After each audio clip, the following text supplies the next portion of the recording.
Afternoon, ladies and gentlemen. My name is Constanza Ponce de Leon. I'm Joe Decker. And my name's Nick Molly. And we come here from Gonzaga University in Spokane, Washington. First, we'd just like to say we really appreciate the opportunity to present for you today. So, thank you. That being said, let us begin. So, there is no doubt Tim Hortons has had incredible success within the Canadian market. With over 3,300 locations, they've almost hit a point of saturation. And so, in order to continue to expand, the global marketplace is where they must proceed into. After a very detailed analysis of Tim Hortons' history, Tim Hortons' products, and Tim Hortons' leadership, we've concluded that the best step for Tim Hortons to take in leadership is through adaptive leadership. And under this adaptive leadership umbrella, we really focused on one key concept, and that's Ron Heifetz's DNA model. Just like how I have a unique DNA, each and every single one of you has a unique DNA. And so do companies. Companies are comprised of different business models and ideologies, which really shape them into the unique companies that they are. And Tim Hortons is no different.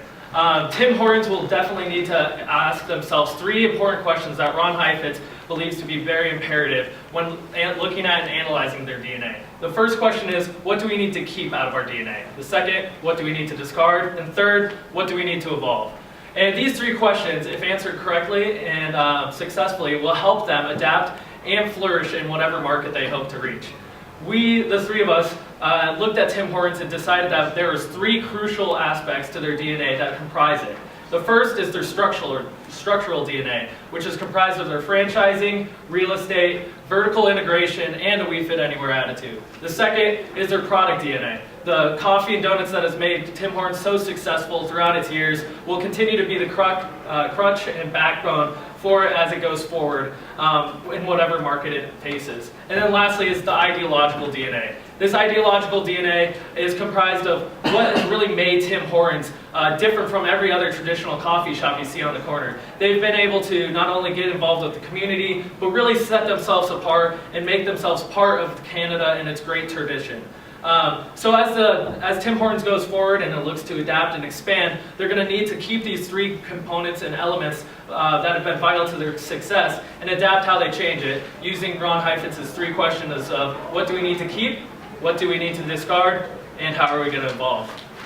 And like Joe and Costanza both said, this structural DNA combined with the product DNA and the ideological DNA has led to incredible success for Tim Hortons. Corporate leadership and the company itself really knows what it must do in order to open up a new stand or a new shop within Canada. It's almost become a formula for them. However, while this has been so successful for them in Canada, this has led to formulaic answers and a reliance on technical solutions for the company and for the company's leadership. Now, while these technical solutions have worked within Canada, it simply can't be exported into a foreign marketplace. Because Tim Hortons is such a part of Canadian culture, the two are almost intertwined. The name itself for Tim Hortons is almost an intangible asset for the company. And when expanding into foreign markets, there isn't that name recognition or that attachment, that sense of nostalgia attached with this company and with that name. Therefore, we are recommending a reliance on adaptive leadership and creative new learning in order to bring Tim Hortons to the new marketplaces. And as we're going to show you in a minute here, we have a two-step process for internationalization that is really going to lead to success for them abroad. Something that's really helped us over further analysis of Tim Hortons has been this amazing conference that we've had the opportunity to attend. We've really been able to go out and see some of these breakout sessions and help those theories that we've learned help further our analysis of Tim Hortons. And one of these sessions that we found to be really beneficial to our DNA structure was Kristen Winford's talk on the Lehman Brothers collapse and her Class S model that she discussed in there. Her Class S model is an acronym for culture, leadership, alignment, system, and structure. And the last S is strategy. All these things coming together really help unify a company and help it get the direction and structure that it needs to make it successful. However, she mentioned in her speech that alignment, the A in the Class S structure, is really the most pivotal part of this. Because without alignment, organizational chaos can ensue because not everyone is on the same page and there's a lot of leeway that can happen that can lead to just to unaligned interest, which could really, unfortunately, lead to disaster. But if Tim Hortons is able to find the alignment that they need, they will be able to successfully adapt, we believe, to any kind of culture or circumstances that they face. Yeah, and going off the alignment idea, without internal alignment, when trying to adapt into foreign cultures, when we're trying to internationalize, the culture or the company culture really faces this term of entropy. And we weren't really familiar with the term prior to the conference, and Dr. Horsley, thank you for attending today, brought this term out to us, and we really resonated with this fear that Tim Hortons could potentially face when trying to adapt internationally. The idea of entropy talks about disorder and uncertainty, and this can also happen not only when two cultures face each other, but also when the leadership, for example, in Tim Hortons is trying to adapt and they create this vision and not being able to communicate that vision to the rest of the structural organization. There would be a sense of entropy, in which sense it would look like unproductivity within the company. So that's another fear that we have with internal alignment that it could potentially face if not well aligned. Absolutely, and this is really a challenge that Tim Hortons is facing at the moment. We truly believe through our analysis that the company is at a crossroads in its history. With the new CEO, Mark Kyra, there is a potential for incredible growth and growth in international markets. And so for that growth, we're proposing a two-step process. The challenges faced to them will be first through internal alignment, and second through external assessment of foreign cultures. There needs to be first a strengthening of the core components of Tim. Now, one challenge that they will be facing within those foreign markets will be, as stated before, kind of a lack of brand recognition, a lack of name recognition, and also the presence of competitors already within that culture. Now, one way that we have seen in order to focus on internal alignment, one way that we would recommend is through Ms. Ann Magnan, the program manager for National Outdoor Leadership School, gave a fantastic speech yesterday on teaching leadership beyond the classroom. And we believe that these concepts can truly be applied to Tim Hortons through a National Outdoor Leadership School program. Now, this would be a lengthy stay program within the wilderness, and the focus of it would be on building resilience, adapting to new environments, and under which many factors are not under the corporate leadership's control, and also focusing on a group dynamic. So the philosophy behind the National Outdoor Leadership Schools would really benefit sort of a corporate retreat within Tim Hortons, because these ideas that they're attempting to espouse will then translate into their company and to their core DNA and be able to proceed further. Yeah, and on going on one of these retreats, Tim Hortons management would really benefit because they would be able to take a step back and step out of the inertia of their company and gain some bird's eye perspective by going onto the balcony and really seeing where they need to change, what they need to adapt, and gaining this great insight and self-awareness that they will hopefully be able to use in the coming months as they hope to expand into some global markets. So it's only after, like Joe and Nick have been saying here, the internal alignment process is completed that we can move into the second step of internationalization, which is external assessment. And so what that looks like begins with cultural identification. So being able to look at cultures around the globe and what resonates and what's similar to the Canadian and Tim Hortons culture. So for example, that could look like regional climate, or that could look like similar cultural values that would appreciate the more of a service community that Tim Hortons has had within the Canadian culture. That could also look like product involvement, perhaps a culture that would appreciate the donut and coffee product rather than a different product in itself. So that's the first question.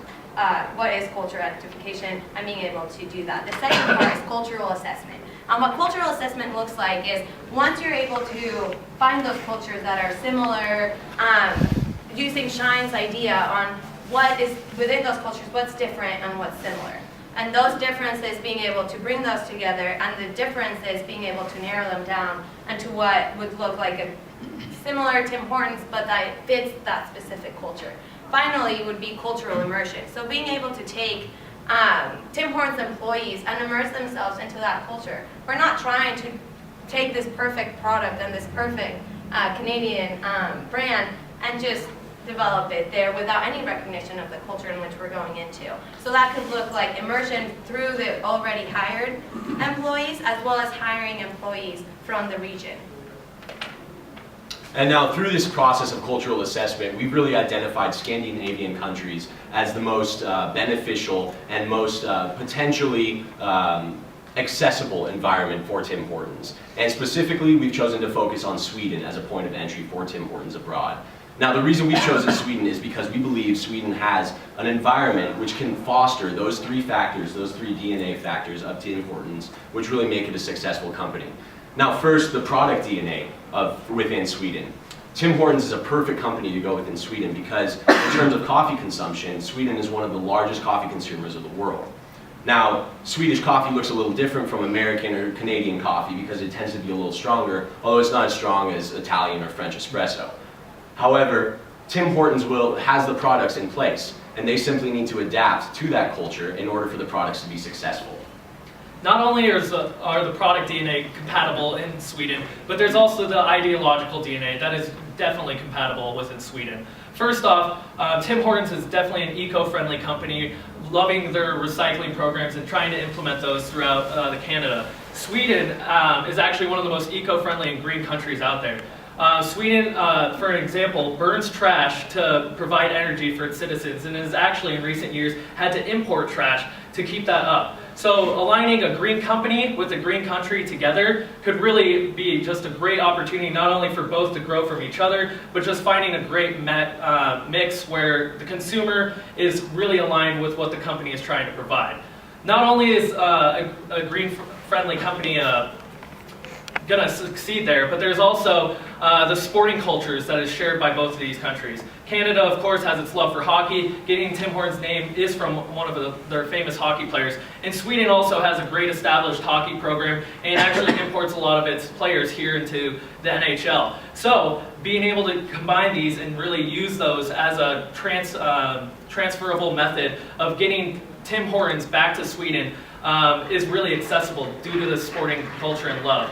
An example of this is like there's possible marketing strategies of using some of the Canadian hockey players here, or excuse me, the Swedish hockey players here, like Daniel Sedin and his twin brother Henrik, who play for the Vancouver Canucks.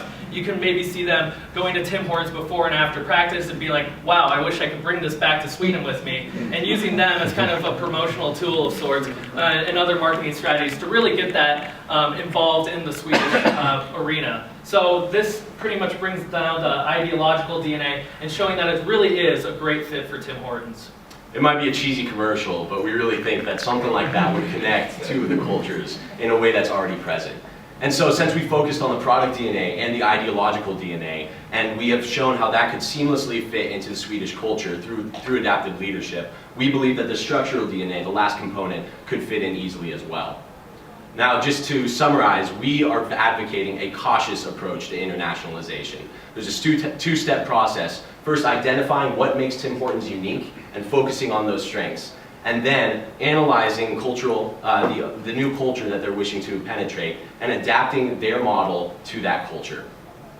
So we believe that Tim Hortons already has these three DNA components which will allow it to survive in a foreign country. However, we believe that through adaptive leadership, internal alignment, and external assessment, Tim Hortons can not only survive, but thrive. Thank you very much, and we're going to open it up to questions now. Connection to the product. So if you're already familiar and you already have those alignments with a certain culture of a company, then why switch?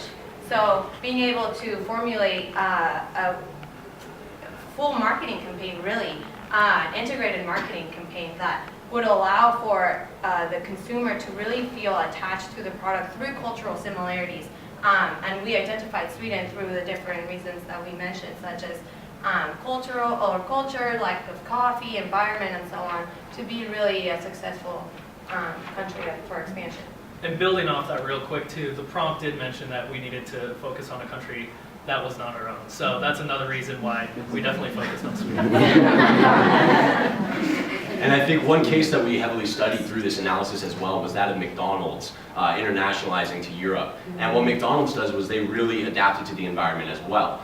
Through their expansion of the McCafe, which has become hugely popular over there. They cater to the culture over there. And in addition, McDonald's really was seen as kind of a unique, new North American company, which is something that we can use in Tim Hortons as well in its expansion to Sweden. Yes, please. Is Sweden is the landing spot for Europe, or is Sweden goal in itself? Because do you know how many inhabitants Sweden has?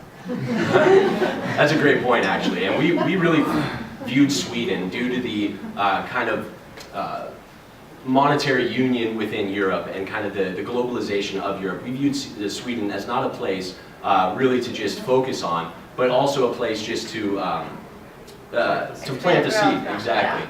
And within, I know Sweden itself is not part of that, but there's really a lack of, I guess, different, there's mobility across Europe, and that's something that vacationing to Sweden may be able to be familiar with that.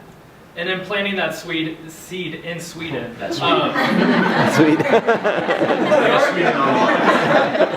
You already have a few Swedes there, so we'll bring the Tim Hortons seed there, hopefully. And from there, hopefully, Europe can become a garden to grow from there, and really put Tim Hortons in an area just beyond Sweden. So an Italian coming through is like, wow, this is Tim Hortons. I like it.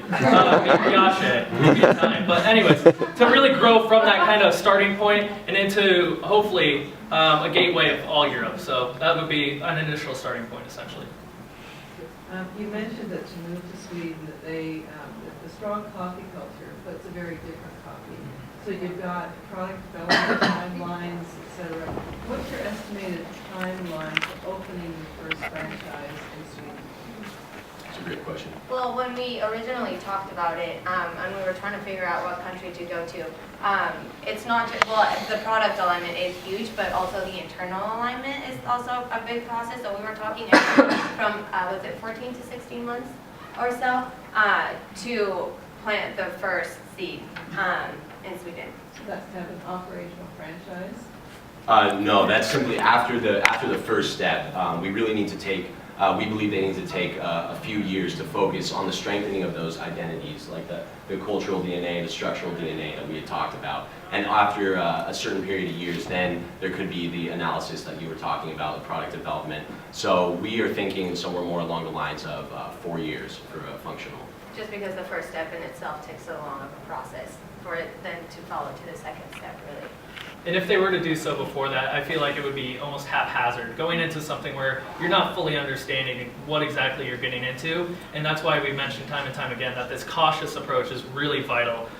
Because if you do so, not that it hasn't been totally unsuccessful, but their venture into the United Arab Emirates has not been as successful as they would have liked. So taking that step back and making sure this is what we want before they get into it. All right, thank you very much.